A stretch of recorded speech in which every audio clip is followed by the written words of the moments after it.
telling them happy birthday every year on their vehicle anniversary, asking them how they, if they're still enjoying their vehicle, asking them at that point, maybe a couple days after, you have any friends or family in the market, just those old school strategies, but using technology to do them so it's automated. Welcome to the Matador Buscast. Tune in for everything you need to know to stay in the know regarding the automotive industry. Here's your host, Jason Harris. Hey, what's going on, Podcast Nation? It is Jason Harris here, and thank you for joining me on a very special episode. This is going to be called the Buscast. The Buscast? The Buscast. Buscast? Yachtcast. We did the Yachtcast. Buscast. I've done planes, I've done trains, I've done automobiles. I have never done a podcast on a bus. Big techs. We are here in Dallas, Texas at the NADA 2023, and we're going to do a podcast. We're going to have some fun. Yeah. I got Josh with me. Josh, what's up, man? How you doing? What's up? Long time no see. Yeah. About 30 seconds ago. About 30 seconds this morning. Hey, Josh, you know how I like starting off all these podcasts. Origin story. Yes, sir. Because look, no one wakes up one day and goes, hey, automotive industry, that's what I'm going to do. Yeah. So I love hearing it. I always think it's some great context. So what is the origin story, how you got started in the automotive industry? Yeah, started at like 15, getting a job part-time at an auto parts store.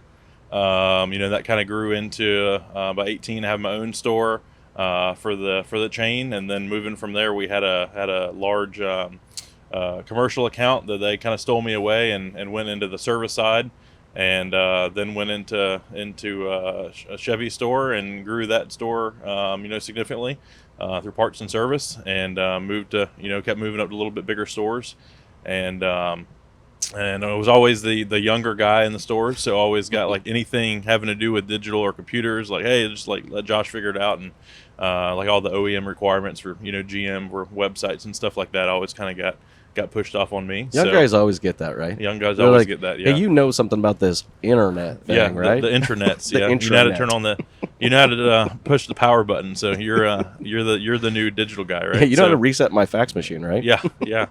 So or send an email, right? But yeah. So started always being the younger guy, kind of got more involved in sales. Not just fixed ops. And had a good friend that got a general manager job at a store closer to town. So moved back home and started kind of doing more internet stuff there. And here I am. But really started those stores started doing a lot of our digital marketing in house and customized everything and kind of self-teaching myself how it works. And we started really having really good success, compared to the vendors we were using. So thought I would, start offering that to other dealers. So that's awesome. It's one of those things is once it gets in your blood, it's hard to get it out. It's the challenge, it's the fun. Yeah, and when you're having to learn it to pay the bills too, like you're trying to maximize that budget you have set. For your own income, obviously, most sales, your commission, you're trying to get one more unit out for the same budget. One more unit out. Yep. It's, it kind of pushes you to learn and optimize, Look, I appreciate your approach to marketing because it comes from some operational understanding, and I think we have a tendency sometimes of just kind of marketing for the sake of marketing. Yep. And you definitely don't do that. So let's get into marketing. Man, so many things have changed over the last 3 years. Things are, just insanely changing at a speed right now. But I feel like marketing kind of was on pause, and now it's coming back. But we definitely had some hiccups. Stuff. Yeah, like on the agency, like it kind of everything shut down in COVID, then it came back, and then you had the inventory problem, and it's kind of definitely had some ups and downs. But yeah, it's definitely changed. I think it's. Not necessarily went to a place it wasn't going to go, but you just went there faster. Like we used to always, BDC, just like when can you come in, setting up right to an appointment, and you can't do that now. Like people are programmed to shopping at home. It's just, it's different. So you have to market to them a little bit differently. Yeah, it's definitely not a one-size-fits-all scenario anymore. So let's get into that because I think that'd be kind of fun. Let's talk about what you maybe kind of forecast of being some of the best marketing messages that dealerships can execute right now to have a successful 2023. Yeah, really giving the customer the option, and the way they want to buy a car. If they want to buy it at home and go through that process, or if they want it in store, or kind of a hybrid approach of both, and allowing them to make those options, on your website. Make it very clear with clear call to actions, and maybe walk through videos and giving them that option. And I see a lot of dealers, they obviously fought that for a little while, on the buy at home structure. And process. But, if you give the customers the option, it seems like more and more don't really want the 100% buy at home delivered to your door. They want a hybrid option, what they can do online, what they're comfortable, and let them do that. And then, come in the store and kind of finish it off conventionally. No, I think that makes sense. Like, customers want choices. Yep. Look, we're all consumers. I don't know necessarily why we're surprised by this, but I mean, everybody watching this probably has an Amazon account, right? And goes on Amazon and clicks, I guarantee you everybody that's watching this has had a flood of that coming in over the holidays, 100%. Yeah, so kind of giving them the same, just like retail stores now, like Walmart, Target. You see that, buy online, you come in the store and pick it up. Kind of that same process, and allowing them to have that process, and going as far as they want to online, but having the option as well if they want to do everything in store. And I think that's going to be a key message for this year. I think when you guys are thinking of marketing messages, like bi-weekly payments, okay. But no, look, I think people want to consume a message around process. Mm-hmm. And look, we don't have just one process, Mm-hmm. I think the fact that customers today, with the tools that many dealers have, they can take it as far as they want to go. Mm-hmm. They can do their research and then stop and come in. Mm-hmm. They can do their research and shopping and then stop and come in. They can do their research, shopping, and financing. Yeah, and then to come in, or hell, they don't even up. have to come in at all. Yeah, and it's just letting them, stop that at where they're comfortable. Where everybody's wired differently. Some people are more technologically advanced than others, different generations. So make sure, obviously, you're not, targeting just one, generation with your messages. That you allow that, or multiple. Well, look, I'm glad that you brought up generations, mm-hmm. right? Because I think sometimes, definitely at a lot of these conferences. I've seen talks around millennials, mm-hmm. Gen Y, Gen Z, and you know what? At the end of the day, everyone's a consumer. I don't give a shit what generation that they're in. Yeah, they just want a transparent, easy process that makes it easy for them. That's how statistics say that people rather go to the dentist than a car dealership. That's we need to work on getting away from that. And it's really going to take every dealership getting on board to do that and make it an easy, transparent process, and allowing them to buy the car they want the way they want to. So yeah, and look, I think anybody out there that's going to run a good, successful campaign, it is going to be a campaign around options. Yep, I think that resonates so much with the audience out there. It's like it's my choice. I get to choose. Right? But then I think though, for anybody out there that wants to take it even one step farther, mm-hmm. I know for me as a consumer, I don't know for yourself, I really get the warm and fuzzies when I feel like a brand knows me. Yeah. When the message is targeted towards you, it's you're and even like you're saying, going back to the brand and how you view that brand is really comes back to communicating with the customer and where they're at in that process and the journey, and being able to target that to where they are, and what their mindset is when they're looking for a car as well. Yeah, I want to be known. Okay, so I wear Lucky jeans, and I have wore Lucky jeans for 23 years, mm-hmm. and which is by the way the best thing in the world, because whenever I do need new jeans, it's the same size, what you're same style. Okay, maybe not the same size. Okay, maybe I've changed it over the few years, but it's the same. And it just I go in there, I pick it, it's great, mm-hmm. But I go to ring out and they know me. Mm-hmm. They're like, well, last time you got the 410s, are you sure you don't want to try the new 440s? I'm like, but there's this sense of, when I go in there, there's a consistent process, and it has been for over 20 years. Mm-hmm. And, even for 20 years, they know. In fact, actually, it's one of the first things they asked me, mm-hmm. have you bought with us before? Can we pull up your previous purchase? Mm-hmm. Instead of just, you go to a jean store, dude, it's just an entire wall, all right, of denim. Mm-hmm. I don't know, right? I'm not going to try them on. I hate trying on clothes, right? Same. But I think that's the point. So let's get into process, and because I think what I was talking about, going to my jeans store, is that there's a process. Mm-hmm. They first talk to me and pull up my information so they know what I purchased first, right? Yeah. So and that process makes me feel known. Mm-hmm. What kind of processes do you think dealerships can execute right now that can help their customers feel more known? Say if it's an internet customer that had put an inquiry, started their deal online, it's really continuing that in the store.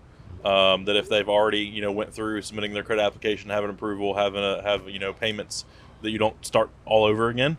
And I see that a lot. Like they'll have a dealer will have a digital retail tool. The customer does those processes we just talked about, and going through the steps they wanted to online, but then they walk in the store and it kind of starts all over again. Yep. But you are, having that data and that information helps you, guide that customer through the car buying process, and that they've already done those steps. So using that data and everything you have for them, in your CRM or any of your platforms, that, using that in your conversation with the customer and continuing where they were at.